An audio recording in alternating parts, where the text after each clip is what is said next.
Welcome back to Learning Canadian English. I'm your host, Liam. And I'm Chloe. We're so glad you could join us. So, Liam, I want you to do something for me. Close your eyes for a second. I want you to paint a picture in your mind. Imagine the iconic, haunting sound of a loon calling across a calm, glassy lake as the sun sets, painting the sky in shades of orange and pink. Can you smell the fresh, sharp scent of pine needles warming in the sun? And what about the warm, smoky crackle of a campfire under a vast, dark sky full of stars, far from any city lights? Ah, you're taking me to my happy place. That sounds like a perfect Canadian summer weekend. Exactly, and that's our topic for today, cottage country. It's more than just a place, it's a huge part of Canadian culture, especially in the summer. That's right. So today we're going to break down what we mean by cottage country. We'll then teach you some essential vocabulary you'll need if you ever get invited to a cottage. hmm And we'll finish up by sharing some of our own personal stories and traditions from our time at the cottage. So grab a coffee, get comfortable, and let's head up to cottage country. All right, Chloe, let's start with the basics. For someone who has never heard this term, what is cottage country? Great question. Essentially, cottage country refers to regions, usually a couple of hours' drive from major cities, that are filled with lakes, forests, and, of course, cottages. Right. A cottage is basically a small, often rustic-style house by a lake. Some people might call it a cabin or a lake house. It's a place where Canadians go to escape the city, especially on weekends during the summer. It's a huge tradition. On a Friday afternoon in July or August, the highways leading out of cities like Toronto are packed with people heading up to the cottage. Oh, definitely. And each province has its own famous cottage country. Here in Ontario, the most famous is probably Muskoka. It's about 2 hours north of Toronto, and it's just stunning. It's known for its beautiful lakes, granite rock, and towering pine trees. Yeah, Muskoka is kind of the classic example, but there are so many other areas too, like the Kawarthas or Halliburton. And in other provinces, you have the Laurentians in Quebec or the Okanagan Valley in British Columbia. The Okanagan, right. The key ingredients are always the same, though. Fresh water for swimming and boating, and lots of nature.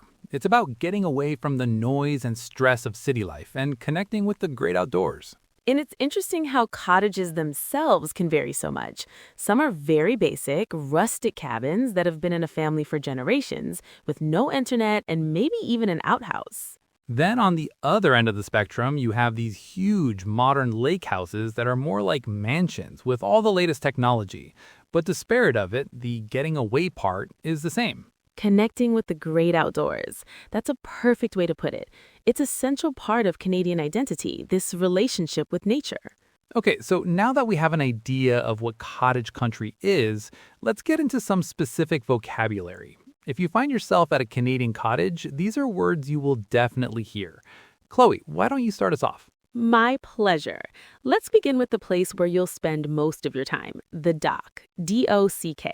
The dock is a wooden platform built from the shore out over the water. Right. It's the center of all activity. You swim from the dock, you fish from the dock, you tie your boat to the dock. And you relax on the dock, usually in a very specific type of chair. This brings us to our next term, the Muskoka chair. Ah, Canadian icon. Now, our American listeners might know this as an Adirondack chair. It's a very distinctive wooden chair with a slanted back and wide armrests. They're surprisingly comfortable. They are. The wide armrests are perfect for holding a drink or a book. Okay, so you're on the dock in a Muskoka chair. What are you doing? You're probably out on the water. A very common way to explore the lake is in a canoe, C-A-N-O-E. Yes, the canoe. It's a lightweight, narrow boat that you paddle. It's quiet, so it's a great way to see wildlife along the shore. Paddling a canoe is a real skill, but it's so peaceful once you get the hang of it. It really is. Okay, what happens when the sun goes down? That's when you have a campfire, or sometimes people call it a bonfire if it's really big. This is a fire built outdoors, usually in a designated fire pit for safety. It's the perfect way to end the day. Telling stories, staying warm, and of course, you can't have a campfire without making s'mores. You can't. Okay, for anyone who hasn't had one, a s'more is a classic campfire treat. You roast a marshmallow over the fire until it's gooey and golden brown. Then you sandwich it between 2 graham crackers with a piece of chocolate. The hot marshmallow melts the chocolate. It's messy, but it's delicious. The absolute best. So, to recap, we have the dock, the Muskoka chair, a canoe, a campfire, and s'mores. That's a pretty good starting vocabulary for the cottage. And we can't forget about the unofficial snack of the cottage-bound Canadian, Timbits. On the drive up, it's almost a law that you have to stop at a Tim Hortons for coffee and a box of Timbits. For sure. This conversation is making me want to pack my bags and go right now.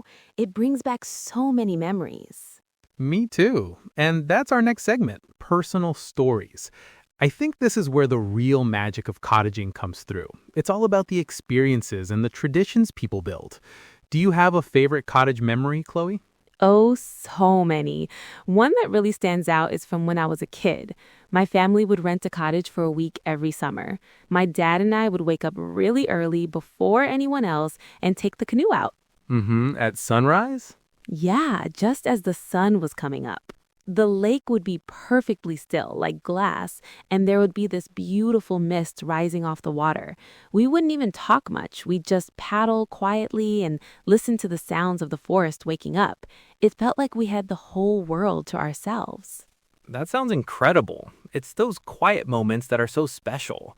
For me, it was always about the card games at night. My grandparents had a cottage, and after dinner, the whole family would gather around the big wooden kitchen table. A family tradition.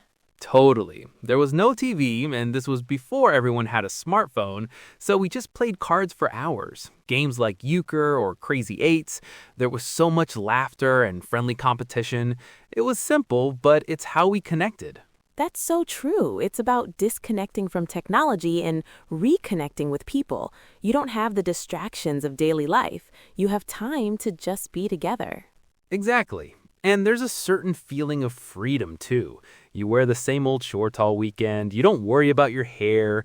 You're just living a simpler life for a few days. The biggest decision of the day is whether to go for a swim before or after lunch.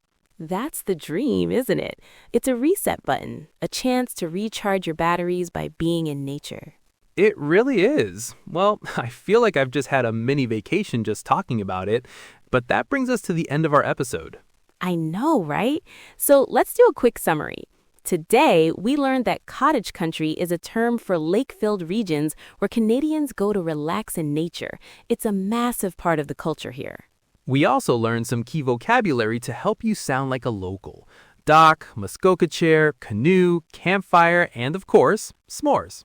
And we discovered that the real essence of cottaging comes from the personal memories and traditions created with family and friends. Now for our call to action. Many cultures have their own version of getting away from it all. Does your country have a version of cottage country? Maybe it's a trip to the mountains, the countryside, or the beach. We'd love to hear about it. Yes, please share your stories with us in the comments below and let us know how and where you like to relax. Thanks so much for tuning in. We hope you feel a little more Canadian today. Until next time, take care. Bye, everyone.